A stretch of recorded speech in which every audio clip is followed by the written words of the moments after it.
Hey guys, I welcome you all to my channel SSC smart classes. तो इससे पहले मैं आपके इकोनॉमिक्स के काफ़ी लेक्चर अपलोड कर चुका हूं। अगर आपने नहीं देखे तो लिंक डिस्क्रिप्शन में है। पीडीएफ जब भी कंप्लीट होगी डिस्क्रिप्शन में आप चेक कर लेना। बहुत ही बेस्ट मैं ये कंटेंट आप लोगों के लिए प्रिपेयर कर रहा हूं।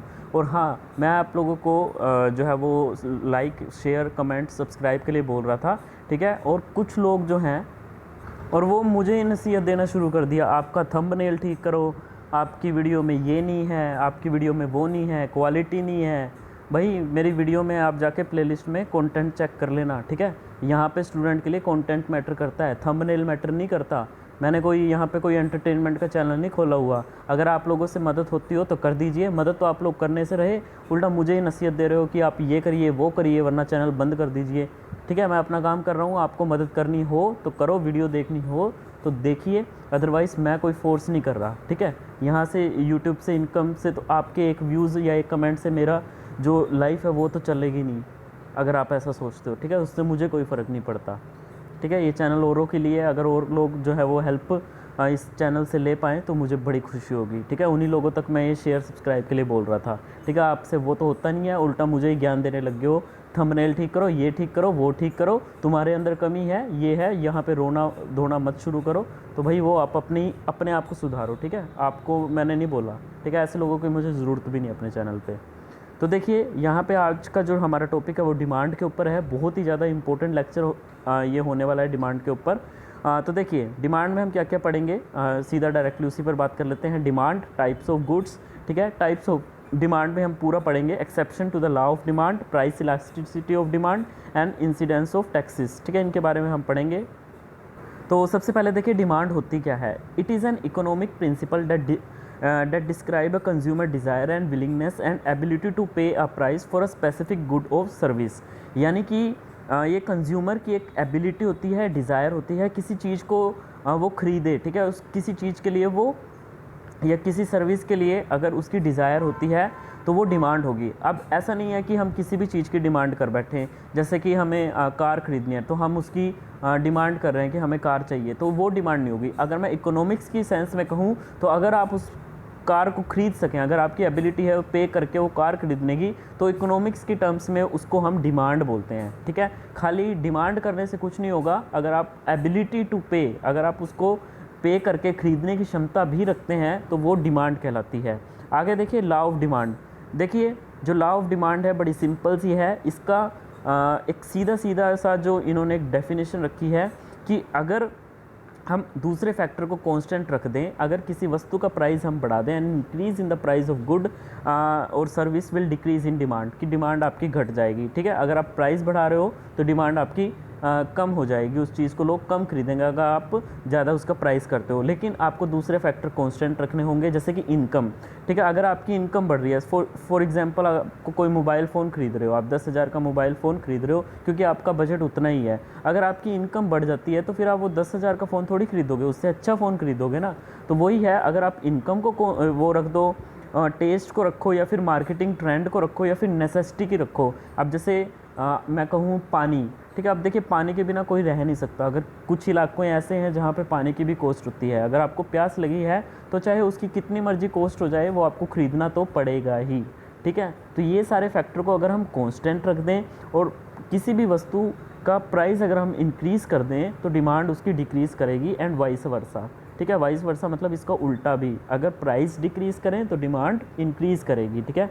अगर मैं इसकी ग्राफ की बात करूँ तो इसका ग्राफ जो है वो कुछ इस तरीके से होता है, प्राइस एंड क्वांटिटीज़, ठीक है। ये डाउनवर्ड स्लोप होता है। उसके बाद देखिए चेंजेस इन डिमांड, दो तरीके होते हैं इसमें। सबसे पहला है चेंज द क्वांटिटी डिमांडेड और movement along the same demand curve.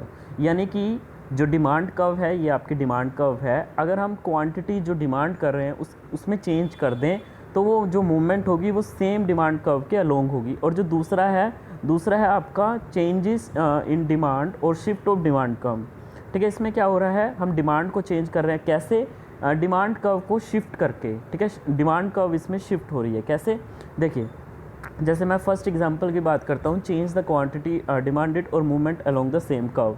ये आपके पास एक ग्राफ हो गया, ठीक है। आपको दिख रहा है यहाँ पे, ठीक है। एक्स एक्सिस और वाई एक्सिस में एब्सिस का और ऑर्डिनेट यहाँ पे देखिए, यहाँ पे आपका प्राइस हो गया और एक्स एक्सिस पर मैंने लिया है क्वांटिटी डिमांडेड, तो ये आपका ग्राफ हो गया। अब बीच में एक इक्विलिब्रियम पॉइंट मैंने ले लिया, ठीक है, एक पॉइंट मैंने ले लिया, यहाँ पे पी प्राइस पे जो डिमांड हो रही है वो क्यू है, क्वांटिटी मतलब डिमांडेड, ठीक है, आप इतनी क्वांटिटी उसकी ख़रीद रहे हो। तो जैसे जैसे आपने क्या करा, डिमांड आपकी चीज़ों की बढ़ी, अब यहाँ पे जैसे Q2 पॉइंट पे आपकी क्या हो रही है, डिमांड बढ़ रही है Q2 पॉइंट पे, ठीक है। यहाँ पे जैसे जैसे आप आगे गए, आपकी डिमांड बढ़ रही है, तो वैसे वैसे प्राइस आपका कम हो गया, P2 पे प्राइस कम हो गया। और जैसे जैसे आप लेफ़्ट की तरफ आ रहे हो, मतलब आप डिमांड कम रख रहे हो। क्यों डिमांड कम हो रही है? बिकॉज उसका प्राइस हाइक हो गया, ठीक है। तो यानी कि ये जो मूवमेंट आप देख रहे हो सेम उसके कर्व के अलोंग हो रही है। तो यहाँ पे एक चीज़ देखिएगा आप, एक यहाँ पे एक्सटेंशन होता है और एक आपका कॉन्ट्रैक्शन होता है। एक्सटेंशन में आप क्या कर रहे हो, डिमांड बढ़ा रहे हो, और प्राइस आप क्या कर रहे हो, कम कर रहे हो, ठीक है। प्राइस कम पे आपकी डिमांड क्या हो रही है, इंक्रीज़ हो रही है। और कॉन्ट्रैक्शन में आप क्या कर रहे हो, डिमांड कम कर रहे हो और प्राइस इसमें ज़्यादा हो रहा है। और ये जो मूवमेंट का आपका रीज़न है वो इसी वजह से है, क्योंकि आपने प्राइस में चेंज किया है। प्राइस में चेंज होने की वजह से ये आपका एक्सटेंशन हो रहा है और आपका कॉन्ट्रैक्शन हो रहा है, ठीक है। नेक्स्ट देखिएगा, चेंज इन डिमांड। अब यहाँ पे डिमांड कर्व भी शिफ्ट हो रही है। देखिए, जो डिमांड कर्व आपकी शिफ्ट होती है वो शिफ्ट होती है जब आप दूसरे फैक्टर्स को इंक्लूड करते हो। जैसे कि आपने इनकम एक फैक्टर ले लिया, ठीक है। इसका एक बेस्ट एग्जांपल मैं आपको दूंगा इनकम वाला। फॉर एग्जांपल ये नोकिया फ़ोन का, ठीक है, नोकिया फ़ोन का एग्जांपल दे रहा हूँ मैं आपको। 2005 की बात करते हैं, ठीक है। उस टाइम पे ये जो नोकिया 6600 मोबाइल फ़ोन था, 10,000 सपोज़ करो उसकी कीमत थी, ठीक है। और एक पर्सन जो है वो, उसकी कुछ इनकम थी और वो इस मोबाइल को ख़रीद रहा था। लेकिन अगर उसकी इनकम आपकी बढ़ जाती है पर्सन की, तो वो क्या करेगा, वो 10,000 से ज़्यादा महंगे वाला फ़ोन ख़रीदेगा। तो इससे होगा क्या, जो डिमांड है नोकिया 6600 की वो डिक्रीज़ होगी। आल्दो प्राइस सेम है, अभी भी उस नोकिया 6600 मोबाइल का प्राइस अभी भी 10,000 है, लेकिन उसकी जो डिमांड है वो कम होगी, क्योंकि पर्सन की इनकम घट गई, ठीक है। तो वो कोई एक्सपेंसिव फ़ोन दूसरा खरीदेगा अपनी इनकम के हिसाब से। तो सिमिलरली इसमें उल्टा भी होता है। अब ये जो डिमांड कर्व है, ये आपकी लेफ़्टवर्ड भी शिफ्ट हो सकती है। लेफ़्टवर्ड कब शिफ्ट होगी? देखिए, अगर सपोज़ करो उसकी इनकम बढ़ने के बजाय घट गई, तो अब वो 10,000 का जो फ़ोन है नोकिया 6600 का, वो ख़रीद ही नहीं पाएगा, तब भी उसकी डिमांड कम होगी। तो यानी दोनों तरीके से डिमांड जो आपकी कम ज़्यादा हो रही है, वो फैक्टर पे डिपेंड करता है। आपका जो इनकम वाला फैक्टर है उस पर ये चीज़ जो है वो डिपेंड कर रही है, ठीक है। आई होप ये आपको समझ आया होगा और बहुत ही अच्छे तरीके से मैंने सारी चीज़ें इसमें एक्सप्लेन की हुई हैं। आगे देखिए, reason for the shifting of demand curve, that is your income और अदर फैक्टर, जिसमें आपका टेस्ट या मार्केट ट्रेंड, ठीक है, आपकी किसी वस्तु की तरफ जो प्रोस्पेनिटी है, आपका झुकाव है, उस सारी चीज़ों पर ये डिपेंड करता है। आगे देखिए, डिमांड टाइप्स ऑफ डिमांड हम पढ़ेंगे। प्राइस डिमांड होती है, आपकी इनकम डिमांड होती है। प्राइस डिमांड आपकी क्या होती है? प्राइस डिमांड होती है आपकी कि जैसे जैसे आप प्राइस इंक्रीज़ करते हो, उसकी डिमांड क्या होती है, कम होती है, ठीक है। ये मैंने आपको बताया था। सिंपल ये आपका जो लॉ ऑफ डिमांड है उसको फॉलो कर रहा है आपकी प्राइस डिमांड। इनकम डिमांड, अभी जैसे मैंने आपको एक्सप्लेन किया कि जो चीपर और इन्फीरियर गुड्स होती हैं, इनकी जो डिमांड होती है वो बढ़ जाती है जैसे जैसे आपकी इनकम डिक्रीज़ करती है, ठीक है। आपकी इनकम अगर कम होती जाएगी, तो आप थोड़ा सा सस्ते वाली चीज़ें जो हैं वो ख़रीदोगे। पहले सपोज़ करो आप 80 रुपये किलो वाला चावल ख़रीद रहे थे, ठीक है, अगर आपकी इनकम ज़्यादा थी, ठीक है। अगर आपकी इनकम कम हो गई तो आप 80 रुपये किलो वाला चावल नहीं खरीदोगे, आप थोड़ा सा सस्ते वाला चावल खरीदोगे। आप 60 वाला या 50 रुपये किलो वाला चावल जो है वो ख़रीद के अपना गुजारा करोगे। एक होती है क्रॉस डिमांड, ठीक है, वो मैं आगे फर्दर आपको एक्सप्लेन करूँगा। क्रॉस डिमांड में जैसे एग्जाम्पल हो गया आपका टी एंड कॉफ़ी, ठीक है। इसमें क्या होगा, एक तरीके से कॉम्प्लीमेंट्री होता है कि अगर एक की डिमांड आपकी, एक का प्राइस हाइक होता है, एक का प्राइस बढ़ता है, सपोज करो टी का प्राइस बढ़ता है, तो कंज्यूमर आपके क्या करेंगे, दूसरी कॉफ़ी की तरफ शिफ्ट हो जाएंगे, ठीक है। ये आपकी क्रॉस डिमांड्स होगी। उसके बाद देखिए, individual and market demands. Individual demand क्या होती हैं, खुद की जो डिमांड होती हैं, मतलब the individual demand means the quantity demanded by an individual consumer at various price at a given point of time. इसका सबसे अच्छा एग्जांपल मैं दूंगा, आइसक्रीम का एग्जांपल दे रहा हूँ। एक पर्सन है, वो क्या करता है, 5 रुपये की 4 आइसक्रीम खरीदता है। तो अगर क्या हुआ, अगर वो आइसक्रीम का प्राइस बढ़ जाता है, तो वो क्या करता है, वो ना 3 आइसक्रीम उसकी ख़रीद लेता है। अब वो 3 आइसक्रीम खरीद रहा है 4 आइसक्रीम की बजाय, ठीक है। He will buy 3 ice cream instead of 4, जो कि पहले 5 रुपये की 4 मिलती थी, प्राइस बढ़ गया तो वो 3 आइसक्रीम खरीद रहा है। हो सकता है एक पर्सन बी है, वो क्या कर रहा है, अब प्राइस जैसे बढ़ रहा है, पहले 5 रुपये की तो 4 वो खरीद रहा था, लेकिन जैसे जैसे अब प्राइस बढ़ रहा है तो हो सकता है वो 5 की 2 खरीदे, ठीक है, बाकी की सेविंग करे। तो ये उसकी इंडिविजुअल डिमांड है, इसको हम बोलते हैं इंडिविजुअल डिमांड। ऑटोनोमस डिमांड क्या होता है? Demand for the product which is wanted for itself, ठीक है, वो खुद के लिए जो उसकी डिमांड होती है उसको हम डायरेक्ट डिमांड भी बोलते हैं। जैसे खुद की जो डिमांड होती है डायरेक्ट डिमांड, ठीक है, जैसे मैंने कोई पेन खरीदना है तो वो एक डायरेक्ट डिमांड होगी। अब इसको थोड़ा सा एक्सप्लेन आपको आगे समझ में आएगा। डिराइव डिमांड, डिराइव डिमांड होता है जो डायरेक्ट डिमांड से डिराइव होता है, ठीक है। हम चीज़ तो कोई और चीज़ जो है वो मांग रहे हैं, ठीक है, हमें चाहिए तो कुछ और, हम डिमांड तो किसी और चीज़ की कर रहे हैं, लेकिन उसके बदले में हमें दूसरी चीज़ों की डिमांड भी हो रही है, ठीक है, लेनी पड़ रही है। फॉर एग्जांपल प्लॉट हो गया, प्लॉट क्या है? एक डायरेक्ट डिमांड है जो हम अपने लिए डायरेक्टली जो है वो डिमांड कर रहे हैं, ठीक है, हमें प्लॉट चाहिए, हमें हाउस बनाना है उस पर, ठीक है। तो इनडायरेक्टली हमें और क्या क्या चीज़ें चाहिए? मकान ऐसे तो बनेगा नहीं, सिंपल प्लॉट का आप क्या करोगे? देखिए वहाँ पे फिर आपको क्या करना पड़ेगा, वहाँ पे आपको सीमेंट की ज़रूरत होगी, ब्रिक की ज़रूरत होगी, आयरन की ज़रूरत होगी, ठीक है। They are just material that is needed for the construction of plot for the house, ठीक है, वो आपकी क्या होगी? डिराइव डिमांड होगी। उसके बाद देखिए जॉइंट एंड राइवल डिमांड क्या होगी? देखिए जॉइंट और राइवल डिमांड का जो मैं आपको सीधा एग्जांपल के तो उस पर समझाऊंगा। जॉइंट मतलब एक जैसी, जैसे प्लॉट के साथ आपकी सीमेंट होगी, आपकी लेबर होगी, ये सब क्या है? जॉइंट डिमांड है, यानी कि एक के साथ दूसरी जुड़ी हुई है।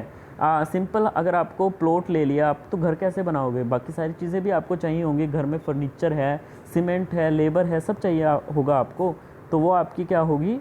Joint demand. राइवल डिमांड क्या हो गया?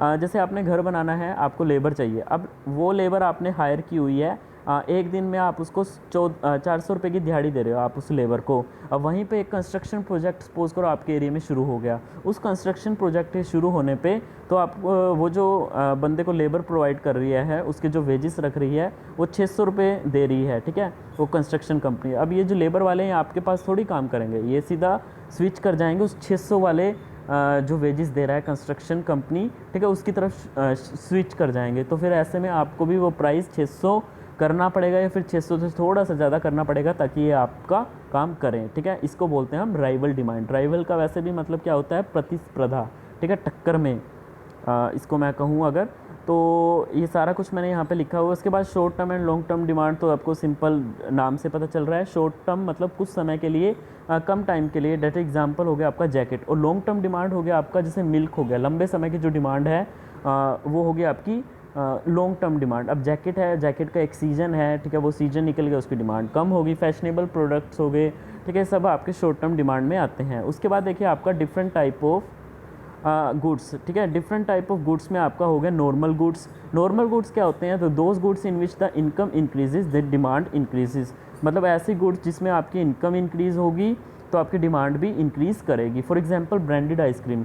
ब्रांडेड आइसक्रीम आप, ठीक है, कैसे? देखिए अगर आपकी इनकम, पहले आप कोई लोकल आइसक्रीम खरीदते थे, ठीक है, लोकल आइसक्रीम, तो जैसे जैसे आपकी इनकम बढ़ेगी, ठीक है, तो शायद ये आपको समझ में आ गया होगा। अब पहले लोकल आइसक्रीम खाता था, ठीक है, अब जैसे जैसे इनकम बढ़ी, अब वो लोकल थोड़ी खाएगा, वो ब्रांडेड आइसक्रीम खाएगा। तो यानी कि जैसे जैसे इनकम बढ़ेगी तो डिमांड भी आपकी बढ़ती है चीज़ों की। आगे देखिएगा आप, कॉम्पिटिटिव गुड्स और substitute good. Those goods which can be used in place of each other, यानी कि एक दूसरे के क्या होते हैं? पूरक होते हैं, वो सब्सटीट्यूट होते हैं। जैसे कि टी और कॉफ़ी एक दूसरे के क्या हैं? सब्सटीट्यूट हैं। बॉल पेन और जेल पेन, अगर सपोज करो आपने टी का प्राइस इंक्रीज़ कर दिया तो जो आपका कंज्यूमर है वो कॉफ़ी की तरफ स्विच कर जाएगा। कॉफ़ी का प्राइस इंक्रीज़ हो गया तो वो टी की तरफ स्विच कर जाएगा। तो एक दूसरे से ये एक तरीके की क्रॉस डिमांड भी है, यानी कि इसमें अगर एक का प्राइस अगर इंक्रीज़ करता है तो यूज़र जो हैं, कंज्यूमर हैं, वो दूसरे जो गुड्स हैं उसकी तरफ क्या कर लेते हैं? स्विच कर लेते हैं। So these goods are positively associated. Positively associated का मतलब यानी कि अगर इनमें से किसी का भी प्राइस बढ़ जाए तो दूसरी गुड्स की डिमांड जो है वो अपने आप बढ़ जाएगी। Complementary goods, so what do you mean by the complementary goods?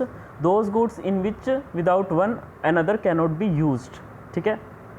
इसका सबसे जो बेस्ट एग्जांपल है, मतलब there is an inverse relation between them, ठीक है, एक के बिना आप दूसरा यूज़ ही नहीं कर सकते। जैसे कार और पेट्रोल, अगर एक का प्राइस, अगर आपने पेट्रोल का प्राइस इंक्रीज़ कर दिया तो demand of the car decrease, demand decrease कर जाएगी।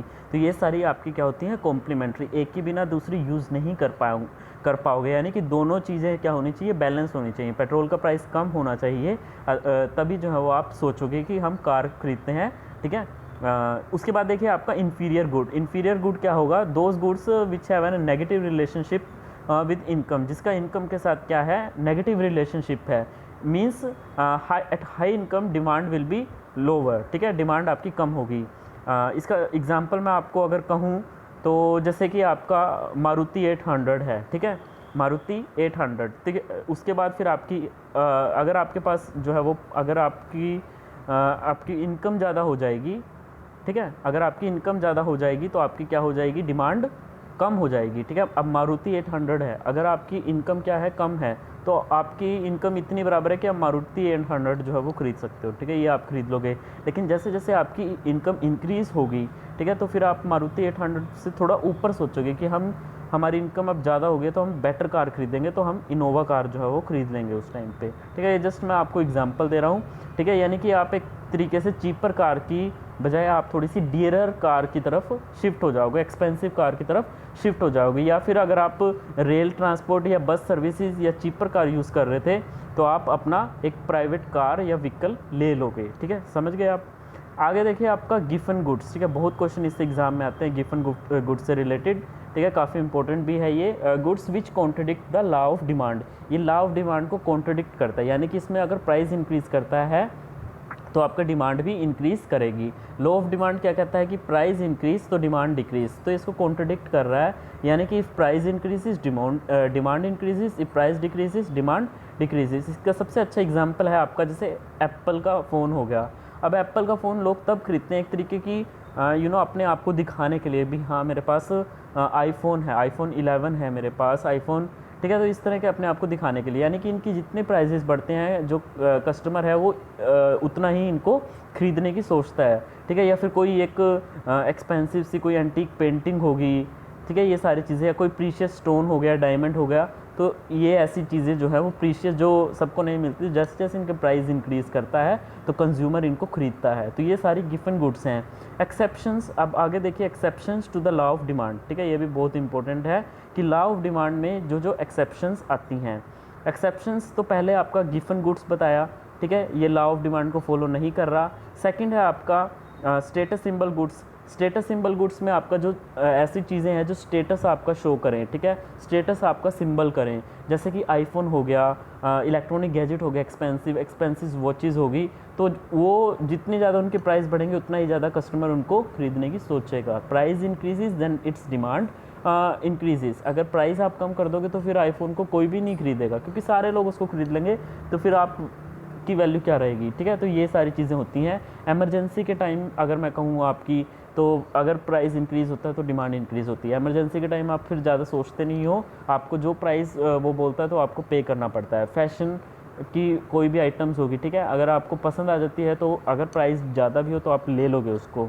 नेसेसिटी गुड होगी, जैसे वाटर का मैं एग्जांपल दूं, अगर प्राइस इंक्रीज़ होता है तो उनकी डिमांड भी ऑटोमेटिकली इंक्रीज़ हो जाती है, ठीक है। अगर सपोज़ करो आप किसी दूसरे प्लेस पे जा रहे हो, आपको प्यास लगी है, कहीं आसपास पानी नहीं दिख रहा, ठीक है, और वहाँ पे जो वाटर है वो आप किसी दुकान से जो है मिल रहा है तो आप वहाँ पे ख़रीद लोगे, ठीक है। तो उस टाइम पे आप ये नहीं देखोगे कि वाटर जो है वो 10 रुपये महंगा मिल रहा है, 15 रुपये महंगा मिल रहा है, आप खरीद लोगे उसको। क्यों? क्योंकि ये बहुत ज़रूरी चीज़ है, इसके बिना आप रह नहीं सकते। तो these are the necessary goods and which contradict the law of demand which says that if price increases demand decreases provided all other factors constant, ठीक है। होप ये वीडियो आपको अच्छी लगी होगी। फिर अगली वीडियो में हम price of elasticity of demand पढ़ेंगे। तब तक के लिए धन्यवाद। आपका दिन शुभ हो।